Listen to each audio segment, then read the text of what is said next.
Ngayon, kailan ba dapat ilipat ng paso o iripat yung mga alaga nating nepenthes o pitcher plant? So una, kapag pansin natin na mas malaki na yung halaman kumpara dun sa paso niya. Tulad nito, pansin natin, ganito na kalaking halaman pero yung paso niya, ito pa lang din, sobrang liit. Kailangan natin siyang iripat. Yung second time na kung kailan ba dapat tayo magripat, pangalawa is kapag decomposed na yung media. Yung mapapansin natin, tulad na to.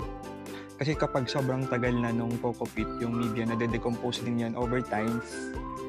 At mapapansin nyo na medyo yung sobrang ano na siya, pinong-pino or slimy na, medyo madulas na yung media natin.